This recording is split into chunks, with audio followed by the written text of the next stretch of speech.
Good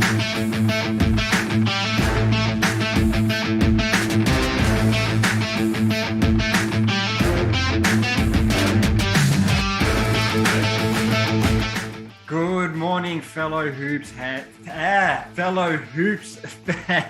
I've already gotten the show off to a bad start.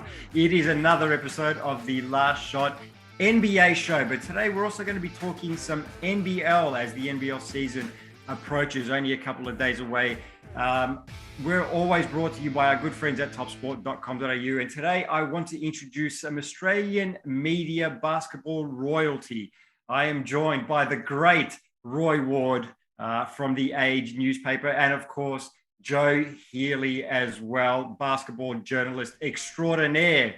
We're going to get into a lot of topics today. We're going to start with some NBA guys. I want to take a look at some of the Australians that we probably haven't spoken a lot about this year. We've already covered Paddy and the rest of the guys and Joe Ingles, Josh Giddey. But I want to talk a little bit about Jock Landale, Dante Exum. We'll start with Jock. He's only just recently got back from, being in the health and safety protocols, had COVID, played a little bit yesterday, a couple of minutes, couple of points. I think head coach Greg Popovich has alluded to the fact that, he had a concussion. I think it was towards the end of preseason. He's alluded to the fact that that could still be a factor as to why Jock Landale hasn't been playing. Guys, what do you see from it? Joe, what have you seen from Jock in the limited minutes that we've seen him on court?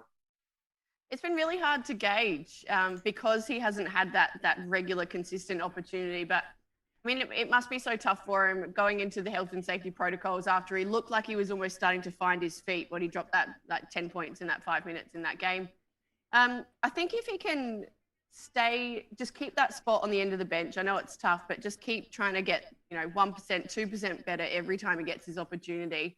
And I'd love to see him play a little bit smaller too. Like, we know how well he runs the floor. And I know they like to predominantly use him as a big, but I think that perhaps maybe there's just an opportunity there for him to show a bit more versatility out there. But we want to see him do well and play well. So hopefully he's kind of past this COVID thing, the concussion as well, and we can see him sort of start to flourish a little bit. I mean, I know we always speak about Greg Popovich as a great coach, and he is. Don't get me wrong, I'm not saying otherwise, but he's also not exactly known for playing rookies, heavy minutes. Roy, is that going to be a factor for Jock throughout the season? And, how does he sort of overcome that? He's got to bide his time, just like everyone that came before him. Thinking back, Aaron Baines, he barely got off that bench his first year in San Antonio. And he led the EuroLeague in rebounds a season before. Paddy was very similar. He would only get a few minutes here and there and then get sent back to the bench for a bit of education. So Jock's got to bide his time, and in the Spurs, you don't get in quick unless you're a big draft pick or a big free agent. Popovich is going to make you earn it, and Jock hasn't had his proper chance to earn it because he's had the aforementioned issues we've brought up. So he showed his potential in that Indiana game where he had 10 points or whatever it was. He'll have more opportunities, a lot of games to go, but yeah, they just got to he's got to bide his time, and he's a smart fella. He'll figure that out pretty quick. Yeah, and the Spurs are in a kind of a rebuilding phase, aren't they? I mean, there's no real sort of legitimate superstar there at the moment. So, I don't know if he's going to get a hell of a lot of minutes like as this season goes on, but I feel like, as the season goes on, the worse they are, I guess, because I don't think they're going to be contending for a playoff spot. So the worse they are, as the season goes on and there's not many, meaningful games, I guess he may get more of a shot, prove what he can do, and then hopefully going into next season with a bit more momentum as well. The other Aussie I want to talk about real quick is Dante Exum. Now, I saw in The Athletic that he was working out with Klay Thompson and the Golden State Warriors. Joe, do we see a landing spot for Dante in the NBA again? I lean towards no. Just because I know you see how tough it is to get those roster spots. I mean, he's been training with the right people, getting his foot in the door at Golden State. You never know what kind of opportunities there could be there. But I don't know. I think after the Houston thing fell through, I don't know whether it's worth him sort of coming back and trying to regenerate maybe down in Australia, something like that. But I mean, I hope so. I hope that my gut is wrong. But I don't know. What do you guys think? Oh, look, I think there's 29 spots for Dante Exum in the NBA. The only spot that's not there for him is a Houston one. I think his skills, I think his ability he showed at the Olympics, like that should have rang out. But obviously, people are a bit concerned about his history, a bit concerned about the past, and that's understandable. But the price is going to be right. It's not like he's going to be going out there asking for $10 million a season or anything. I think the price will be right. The role will be there for someone on the edge of the playoffs or on the edge of the title hunt, saying we need an extra body, we need a difference maker. He plays D, he's a good fella. He's got plenty of potential as an attacker, a slasher. So, yeah, it's just about finding that opportunity for him. And if I was him, I'd stick at it because, I mean, it can be a bit hard to get back, when you've been to the heights he's been at. I think, better to stay there, try and get another spot in the spotlight and show his skills there. Totally. Yeah, I'm actually with you. I hope he does. Sorry, go on, Nick. No, go on, Joe. I was just saying, I really hope he does as well. I wonder how aggressive he is in putting himself out there. Is he pushing to the front of the line at training when they're shooting? Is he the kind of character that's really kind of being bold and pushing that? That's maybe also what I question a little bit sometimes.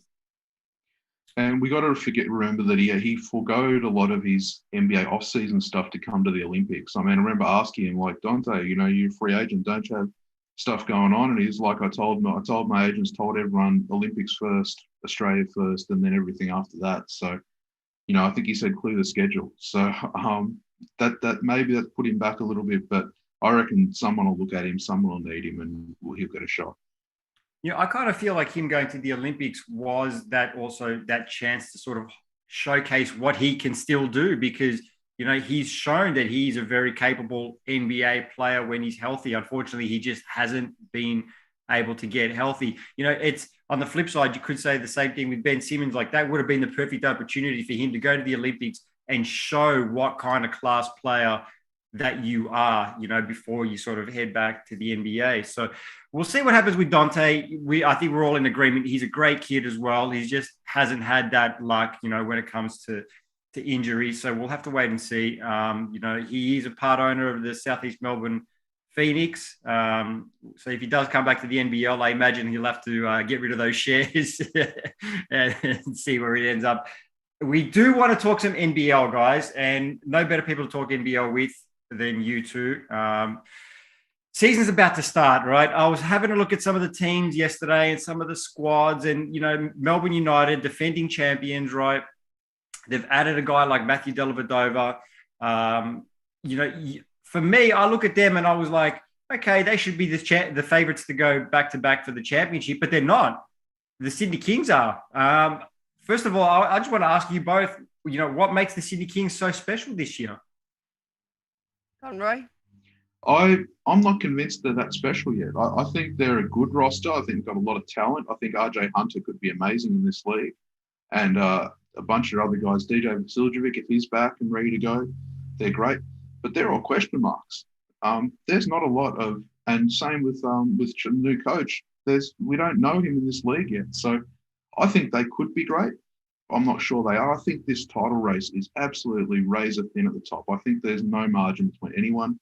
I've only really seen Melbourne up close so far, and they look pretty far along to me compared to where I thought they'd be, and they reckon they've got a lot more to go. But the Kings, I think people are going a little early if they're putting them in a favouritism spot. Yeah, I'm probably with you there in terms of the favouritism. I definitely am banking on them in the 4. I think that they do have the depth. DJ, from all accounts, is ready to come back, hopefully by the end of the year. RJ, who you mentioned, I think Jarrell's looking really good too. And if he can stay fit, that's going to be key for them. So I really like what the Kings have done. They're young, yes, but they're super enthusiastic. They're playing seriously fast basketball to the point the guys are gassed after training. But it's a really exciting style of play too. I also think the Hawks and Phoenix are going to be up there. Both of them are as deep as they were, and they've just added better pieces too. So they're definitely sort of contenders.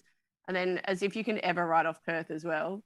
So it's really exciting. And as Roy said, there's no margin for error for any of these teams. No one can afford to start slow, come out slow out of the blocks, drop games by 1 or 2 points. It's all going to count come the end of the season. It is a very deep league this year. Like like you said, any one of those teams could make the top 4. Anyone could drop out. Perth, you can never count them out as well. Roy, I wanted to ask you about Delhi. You've said you've seen Melbourne United up close. What have you seen from Delhi, and how do you sort of see him adapting into the NBL? He's looking great.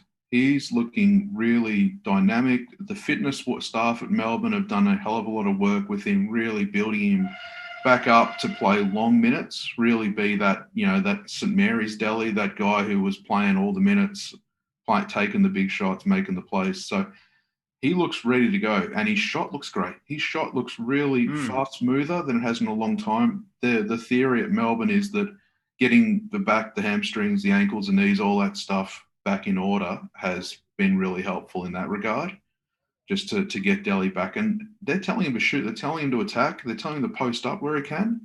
And he's making a lot of damage. He's causing a lot of damage, I should say. So he's going to be right there. And the rest of the side, they look real strong around him. I think the fit's good. But again, the question, is there going to be an injury? Is there going to be issues that slow him down? Or is he going to just roll through like Bogut in his first year in the NBL? I think that's the sort of the question we're all going to be asking going in. What do you guys sort of see, as far as like COVID situation has already, played a factor into the season. Season hasn't already started. New Zealand's had a massive scare. What's the latest on that, and how do you guys sort of see COVID affecting this season? Well, by all accounts, it should be sorted come the start of the season in terms of the government's allowing for players to have tested positive or be close contacts, and then be able to sit out, do your PCR, and everything is cleared, and then you're okay, as opposed to going and cancelling games and teams having to isolate again. So hopefully that is the case. But it's definitely going to be a disruption. There are going to be scares. There are going to be people sitting out of training every now and again. You've got to feel for the Breakers right now. They're away from home, on the road, and then they're hit with specific cases as well. So it's really tough for them. Hopefully the league are able to balance it though, and that they can come good and hopefully play some home games come the end of the season too. Look, what are you guys, Joe? Sorry, Roy, go on. I was going to say the Breakers have been really, Joe's 100%. You've got to feel for them, but they're going to have to find a way to bounce back from this, because they've got 2 guys who have been missing training in the protocols at the moment. The rest of the guys are going to have to pick up that slack, and they're going to have to roll into Melbourne Saturday night and try and get a win. So that's going to be tough. But the big spectre for me is Western Australia.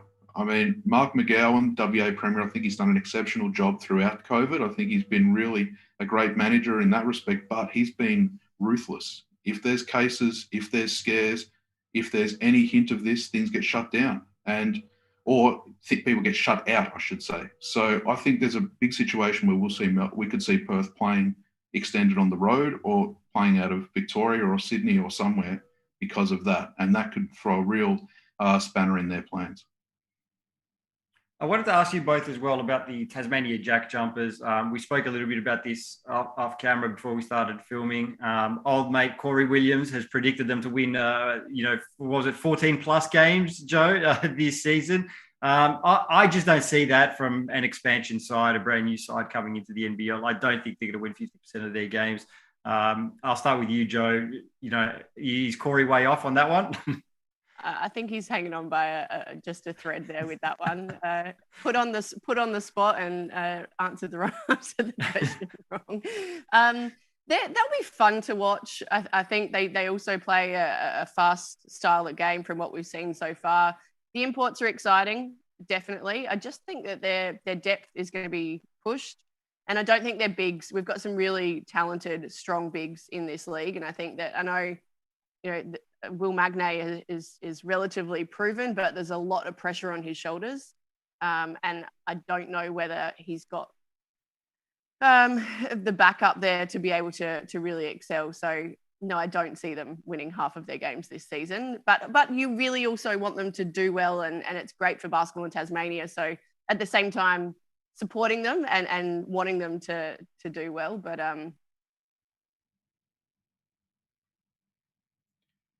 Okay, I think we've lost Joe there real quick. Roy, I'll throw it over to you. Yeah, look, I think we could really see them win, 10 plus games. I don't think that's out of the blue.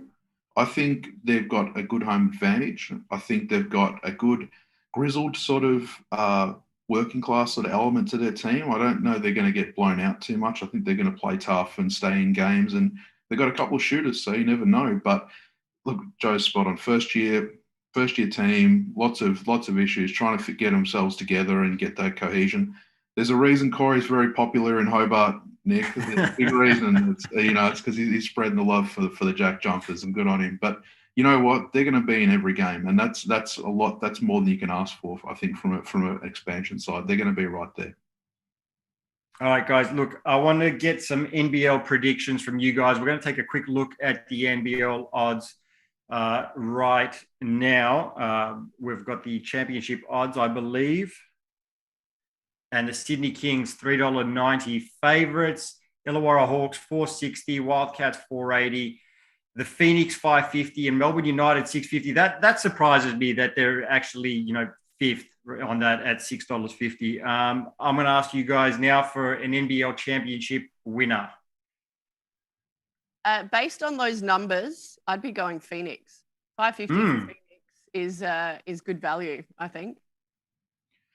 Yeah, look, gamble responsibly and maybe wait a bit on this one. I think there's a lot of water to roll under the bridge. I think Phoenix, Joe's spot on, and they're in that sort of window. They're in the semis last year, but you can make the same argument for the Hawks. They're in that window. They've got a lot of talent. Championship-winning coach and Brian Gorge, and he doesn't stay out of that sort of area of the ladder for long. So, look, I think anyone around that mark is going to be really threatening. But we haven't said one word about Adelaide 36ers, and they went 4-0 during the NBL Blitz, and they got CJ Bruton, someone who was kicking backside back when me and Nick were covering NBL in the early 2010s. So, yeah. There's a lot of talent within that group. There's just a lot of young talent. We don't really know them, I think. So there's a lot of questions and a lot of uncertainty. So watch those teams who are a bit below the fold there. For what it's worth, I'm going to go with Melbourne United. I just think the experience on that roster, the depth of the roster, you add guys like Dellavedova, Brad Newell's on the roster now as well. I'm going to go with Melbourne United. Let's take a quick look at the NBL MVP odds as well and get a quick prediction on that one there. Bryce Cotton, big favourite there, no surprise, $4.80. Tyler Harvey, $8. Scott Machado, $9.50. Mitch Creek, $13. Xavier Munford, $13. Caleb Agada, I hope I got that one right, $17. Finn Delaney, $17, and Jarrell Martin, $17. I'm just going to go straight out and say just hand this to Bryce Cotton. Yeah, he's so proven, isn't he? I like the fact that he's got a bit of a sidekick this year in Vic Law. Who did you say was second favourite there? Tyler Harvey, I think. Yes, Tyler Harvey. I'm basing all of this on those numbers. Jarrell at $17 is good. I think that he's going to be great for the Kings. And Caleb Agada, he's been really good for Melbourne so far, like finding his feet. I think he fits in really well there. So maybe one of those two. They haven't got Delhi in that group? They haven't got Chris Golding? Wow. Chris Golding is a funny one not to be there. Yeah, I think definitely. That's it. Look, it is Bryce. Bryce is always there and abouts. He's always going to be, the road to the MVP is probably going to run through him. But Mitch McCarron in Adelaide's going to get a lot of burn. If they're winning games, he'll be pivotal in those victories. So, if you're looking for a smoky, there's one. But I think, Agard, Tyler, Scott Machado, Bryce Cotton, they're always going to be among the MVPs. There you go. The great Roy Ward has given us a smoky to keep an eye out on, guys. Yeah, can you win the MVP if you finish on the bottom of the ladder though? Really? The voting helps. The voting is every game, isn't it? So I think there was a guy from Newcastle Hunter Falcons or someone who won it back in the day from a really miles off from memory, or maybe I'm off the mark. But yeah, It is possible. I'd be scratching that $9 straight off of there. Not happening. I'm with you, Joe. Like, you can't be an MVP if your team finishes bottom of the ladder or even outside the playoffs. I'm fully on board with that one there. We're going to let you guys go because we know you've got busy days ahead. Before we head off, we're going to take a look at some NBA games and then a couple of NBL games for the weekend. We'll get a couple of predictions for these as well. We'll start off with the Knicks and the Nets. The Nets, $1.32 favorites. Knicks, $3.60. The line's at 7.5. Totals at 216. That game is live on ESPN today. Now, guys, last week on the show, I boldly made a prediction that the New York Knicks were going to end the Phoenix Suns winning streak. And since I was wrong, I said I'm never going to pick the Knicks again. So I'm going to go with Brooklyn very easily today. Kemba Walker is not playing in the starting lineup. He's being benched by Tom Thibodeau. I just think Brooklyn's got too much firepower for them. I'm going for the underdogs today. I like the changes. Yeah, I don't know. I think maybe a little bit of extra energy, a bit more defensive pressure from the Knicks. I think they're in for an upset. You know, just on that, the Knicks, with Kemba Walker on the court, they have the worst defensive rating in the league. When he's on the bench, they're at 116 is their defensive rating. So it goes up 17 points when he's on the bench. So maybe Tom Thibodeau knows exactly what he's doing. Roy, who do you like in that game? I won't let Kemba Walker be smeared by 4 other Knicks not playing defense. I'm not having that. But look, I think Brooklyn, great team. They're doing it without Kyrie. Patty Mills, fire up. I think there's a lot to love about what they're doing, and LaMarcus Aldridge too has been brilliant since he came back. Yeah. So, look, I've got to go the Nets. Can't ignore them. Yeah, shout out to LaMarcus, is having a really great season.